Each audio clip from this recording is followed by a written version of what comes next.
Hi hello வணக்கம் நண்பர்களே. மனித வரலாறு முழுவதும் ஆதிகாலத்திலிருந்தே பாம்புகளை மனிதர்கள் அதிகம் வெறுத்து வந்திருக்காங்க. அதுக்கு காரணம் பாம்புகளை பற்றிய அதீத பயம். ஆதிகாலத்தில் வாழ்ந்த மனிதர்களுக்கு மிகப்பெரிய அச்சுறுத்தலாக இருந்தவற்றில் மிகவும் முக்கியமானது பாம்புகள். ஆதிகால மனிதர்கள் இரவில் தூங்கும் பொழுது கூட பாம்புகளுக்கு அதிகம் பயந்துள்ளனர். அந்த பயம் இப்பொழுதும் நம்முடைய உள்ளுணர்வில் இருக்கிறது. இரவு நாம் தூங்கும் பொழுது பாம்பை பற்றிய கனவுகளும் பாம்பு பயமுறுத்தும் கனவுகளும் அடிக்கடி நம்மை வந்து தொந்தரவு செய்வதற்கு இதுவும் ஒரு காரணம். அந்த அளவிற்கு பாம்புகள் மிகப்பெரிய பயத்தை மனிதர்களுக்கு ஏற்படுத்தி இருக்கிறது.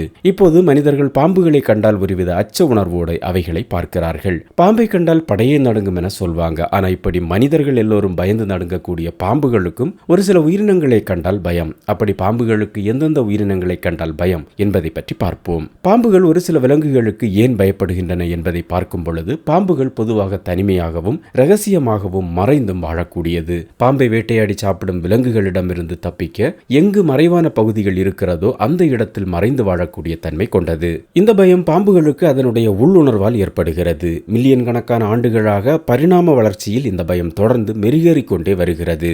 பாம்புகளுக்கு அதிகம் பயத்தை ஏற்படுத்தக்கூடிய விலங்குகளில் ஒன்று கீரி. கீரி மிகவும் விஷமுள்ள பாம்புகளை கூட அச்சமின்றி தாக்கும். பாம்பின் விஷத்தை குறைக்கும் வலுவான நோய் எதிர்ப்பு சக்தி கீரியின் உடல்ல உள்ளது. இதனால கீரியை கண்ட பாம்புகளுக்கு மிகப்பெரிய பயம். பருந்துகள், கழுகுகள் போன்ற பல வேட்டையாடக்கூடிய பறவைகள் பாம்பை அதிகம் வேட்டையாடி சாப்பிடுது. இந்த பறவைகளின் கூரிய பார்வையும் சக்தி வாய்ந்த உடல் அமைப்பும் பாம்புகளை துல்லியமா பிடிக்க உதவுது. இந்த பறவைகள் மிக வேகமாக பறந்து வந்து பாம்பை தாக்குவதால இந்த பறவைகளை கண்டு பாம்புகளுக்கு மிகப்பெரிய பயம். இவைகளை பார்த்து மிகவும் விழிப்போடு பயத்துடன் ஒளிந்து வாழ்கிறது பாம்பு. காட்டுப்பன்றிகள் பாம்புகளுக்கு மிகப்பெரிய எதிரி இல்லை என்றாலும் ஒரு சில நேரங்களில் தன்னுடைய மூர்க்க குணத்தால் மிக வேகமா பாம்பை வேட்டையாடுது. காட்டுப்பன்றிகள் பாம்புகளுக்கு மிகப்பெரிய ஒரு அச்சுறுத்தலாக உள்ளது. காட்டுப்பன்றியின் கடினமான தோல் காரணமா பாம்பு கடியிலிருந்து அவை தப்புவதற்கு பாதுகாப்பை கொடுக்குது. ஒரு சில வகை மிகப்பெரிய எலி இனங்களும் பாம்புகளுக்கு எதிரியாக இருக்கிறது. இவைகளின் கூர்மையான பற்கள் பாம்புகளை மிக எளிதில் வேட்டையாடி விடுகிறது. பாம்புகளுக்கு பாம்புகளை மிகப்பெரிய எதிரிகளாக இருக்கிறது. பெரிய பாம்புகள் பொதுவாக சிறிய பலவீனமான பாம்புகளை வேட்டையாடி சாப்பிடுகிறது. பாம்புகளுக்கு இடையே உள்ள இந்த போட்டி காரணமாக அதிக விஷம் கொண்ட சிறிய பாம்புகள் வேட்டையாடப்படுகின்றன. இதுவும் பாம்புகளின் பயத்திற்கு மிகப்பெரிய ஒரு காரணம். நாய்கள் போன்ற வீட்டில் வளர்க்கும் விலங்குகளும் பாம்புகளுக்கு எதிரியாக இருக்கிறது. இவைகளை கண்டாலும் பாம்புகளுக்கு மிகப்பெரிய பயம்தான். நாய்கள் குறிப்பாக வேட்டையாடும் குணம் கொண்டது.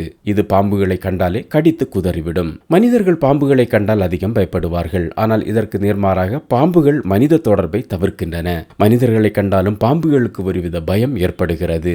அது அச்சுறுத்தப்படும் பொழுது மட்டுமே மனிதர்களை தாக்குகிறது. பாம்புகளின் வாழ்விடம் அழிப்பு, அதிக அளவில் வேட்டையாடுவது போன்ற மனித நடவடிக்கைகள் பாம்புகளுக்கு பயத்தை ஏற்படுத்துவதை விட அவற்றின் எண்ணிக்கையை மிகப்பெரிய அளவில் குறைக்கிறது.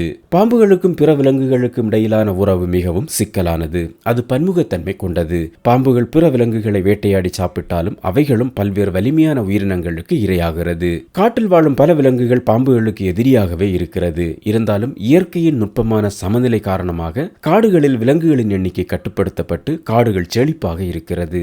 இயற்கையின் முன் விலங்குகளை வேட்டையாடி சாப்பிடும் எல்லா விலங்குகளும் ஒரே போல் ஒன்றுக்கொன்று தேவைக்கு உணவுக்காக வேட்டையாடி சாப்பிடுவதன் மூலமாக சமநிலை பாதுகாக்கப்படுது. காடுகளும் விலங்குகளும் அழியாமல் சுற்றுச்சூழல் பாதுகாக்கப்படவும் செய்யுது.